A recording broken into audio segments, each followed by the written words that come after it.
नमस्कार बच्चों पिछली वीडियो में हमने पाठ नंबर 14 बुद्धिमान राजा पाठ को पढ़ा था, समझा था और इसके प्रश्न उत्तर किए थे। तो बच्चों हमें ये पाठ अच्छे से समझ आ गया था, हमने इसके प्रश्न उत्तर किए। आज जो है मैं पाठ नंबर 14 के इसके आपका प्रश्न नंबर 5 करवा रही हूँ। तो सब बच्चे अपनी नोटबुक और पेन लेकर बैठ जाएं। प्रश्न नंबर 5 है, कहानी के आधार पर बताइए किसने कहा किससे कहा। आपने बच्चों ये कहानी आपने अच्छी तरह से पढ़ी और समझी, तो आपको ये अब कथन सब समझ आ गए होंगे किसके कहे हुए हैं, किसने कहे थे। तो सबसे पहले देखिए क, युद्ध सैनिक बल से नहीं बुद्धि बल से जीते जाते हैं। ये जो कथन था ये किसने कहा था, किससे कहा था?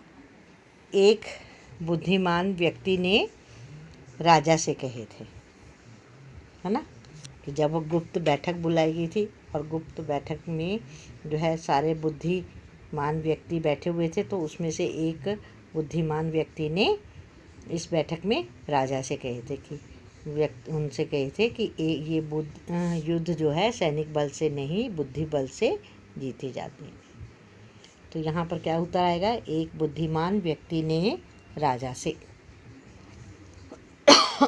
सॉरी। नेक्स्ट ख, भारत जाने की दिशा और सही रास्ता बताओ।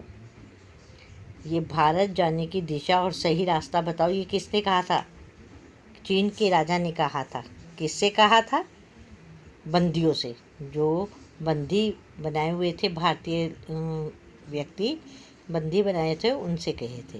तो चीन के राजा ने उनको क्या कहा? चीन के राजा ने किससे कहा था? बंदियों से। बंदियों यानी कि कैदी से। आपको बताया था ना बंदियों का क्या अर्थ होता है? कैदी। नेक्स्ट आता है, फल भी रास्ते में सूख गए।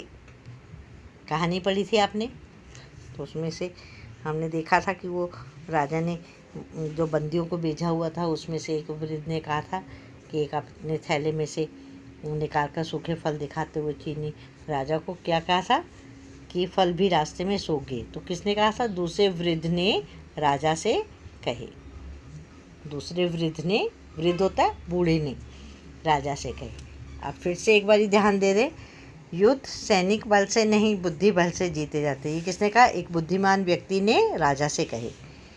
दूसरा है, भारत जाने की दिशा और सही रास्ता बताओ। चीन के राजा ने बंदियों से कहे। नेक्स्ट है, फल भी रास्ते में सूख गए। दूसरे वृद्ध ने राजा से कहे। नेक्स्ट आ जाइए बातचीत के लिए। बातचीत के लिए, ये सिर्फ बातचीत के लिए नोटबुक में नहीं करना। पहला है, कलिंग को किस प्रकार बचाया गया? कलिंग को बुद्धि के बल से बचाया गया, है ना। क्या आपके पास भी कोई ऐसी योजना है जिससे कलिंग को बचाया जा सकता था? कोई आपने सोची है कि ऐसे बचाया जा सकता था? नहीं, ऐसा कुछ है ही नहीं। अगर है तो बताओ आप मुझे, है ठीक है, बताना। नेक्स्ट आता है, वृद्ध ने भारत को की दूरी बताने के लिए क्या क्या कहा? आप अपने घर से स्कूल की दूरी कैसे बताएंगे?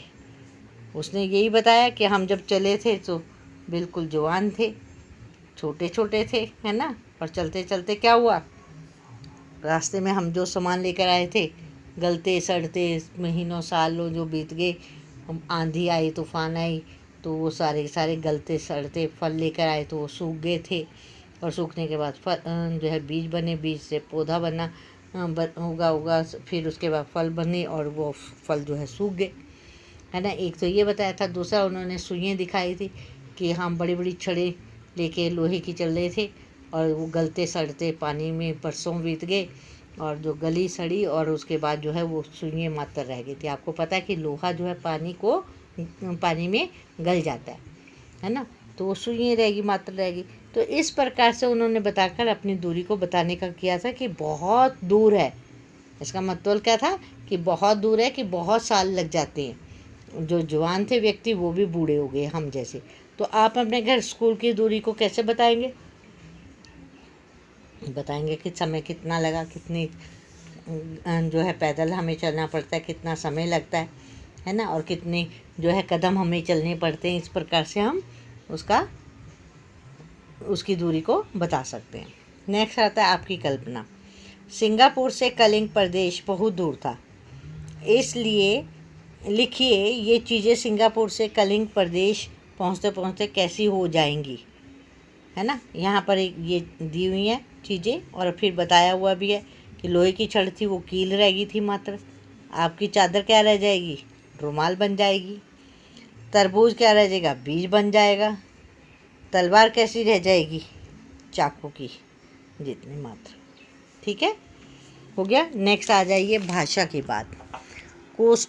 कोष्टक में सामने दिए गए शब्दों का सही रूप लिखकर वाक्य पूरा कीजिए। हमने वाक्य पूरा करना है, सामने यहाँ पर शब्द दिए हुए हैं, इसका हमने सही शब्द का प्रयोग करना है। पड़ोसी राजाओं ने बिना लड़े ही डैश मान ली। क्या मान ली, हारना या हार मान ली। ख, राजा के बुद्धिमान व्यक्तियों की एक बैठक बुलाना नहीं आएगा तो क्या आएगा, बुलाई। ग, उसने शीघ्र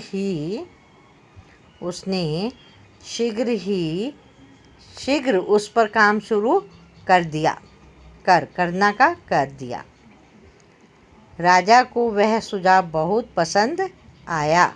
आना की जगह आया। अना, फल भी रास्ते में डैश गए। क्या गए, सूख गए। सूखना का सूख गए। तो इस प्रकार से हमने जो है सही शब्द का इस्तेमाल किया कि पड़ोसी राजाओं ने बिना लड़े ही हार मान ली। राज्य के बुद्धिमान व्यक्तियों की एक बैठक बुलाई। उसने शीघ्र उस पर काम शुरू कर दिया।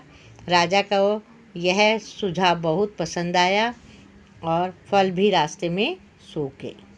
अब नेक्स्ट आता है प्रश्न नंबर 2।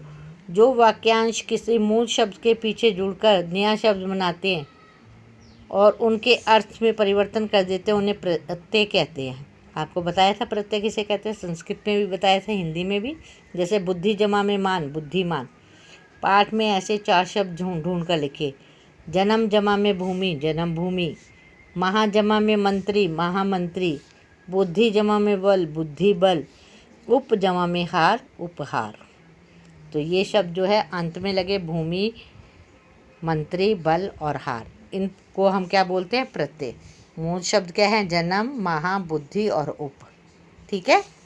नेक्स्ट आता है जीवन मूल्य। जीवन मूल्य कि हमने इस कहानी से क्या सीखा। किसी भी विकट परिस्थिति में यदि सोच समझ कर समस्या का हल ढूंढा जाए तो शायद आसानी से मिल जाएगा। क्या आपको भी ऐसा लगता है? यदि हाँ तो सोच कर बताइए कि क्या कभी आपने भी ऐसे ही सोच समझकर समस्या सुलझाई है। बिल्कुल सही है कि अगर कोई विकट समस्या परिस्थिति में क्या है कि हमारी कोई समस्या आ जाती है, उस समय जो है अगर हम सोच समझकर उस समस्या का समाधान निकालें तो समाधान निकालने पर वो समस्या जो है हमारी हल आसानी से हो जाती है। तो ये समस्या का सुझाव जो है, कोई भी आपने समस्या बतानी है और ये आपके लिए करने के लिए और बताना है आपने। फिर नेक्स्ट आता है कुछ करने के लिए एक्टिविटी है आपकी। ठीक है। भारत में अनेक राजा हुए हैं, बहुत सारे राजा हुए हैं। भारत के कुछ राजाओं और उनके बुद्धिमान मंत्रियों के कुछ रोचक किस्से कक्षा में सुनाइए। अब बहुत सारे राजा हुए हैं, है ना, और उनके बुद्धिमान मंत्री भी हुए हैं। आपको पता है कि बुद्धिमान मंत्रियों में किस किस का नाम आता है? नवरत्न के नाम से कौन जाने जाते थे? 9 मंत्री आते थे। बीरबल का आता था नाम, टोडरमल, राजा टोडरमल, तेनालीराम, है ना। ऐसे आपने 9 नवरत्नों के पहले तो नाम लिखने हैं। फिर आपने कोई भी किस्सा हमें ऐसा बताना है जो कि बुद्धिमान मंत्रियों के कुछ रोचक किस्से आपने बताने हैं। जैसे कि तेनालीराम का आजकल सीरियल भी आ रहा है तेनालीराम, तो आपने उसमें से भी कोई भी बता सकते हो। नेक्स्ट आता है संसार के भौगोलिक मानचित्र को पर दर्शाते हुए दर्शाइए कि कलिंग प्रदेश की नौका सिंगापुर के तट तक कितनी दूरी तय करके पहुंची होगी। ये आपने हिस्ट्री में भी करते हो, एसएस में आपने अपने जो है टीचर्स से भी इसमें सहायता ले सकते हैं आप कि भारत में सिंगापुर, पहले तो आप मैप में बताएंगे कलिंगरा प्रदेश कहाँ है ना, और फिर बताएंगे कि सिंगापुर है कहाँ पर है वो, और सिंगापुर जाने के लिए कितनी हमें दूरी तय करनी पड़ती है। तो ये आपके लिए काम है कि आपने मैप में देखना है कि सिंगापुर कितनी दूर पड़ता है। नौका से सिंगापुर के तट पर पहुंचने के लिए कितनी हमें दूरी तय करनी पड़ती है। तो बच्चों, इस प्रकार से आज हमने ये पाठ यहाँ पे ख़त्म किया। कल फिर मिलेंगे हम, तब तक के लिए नमस्कार बच्चों।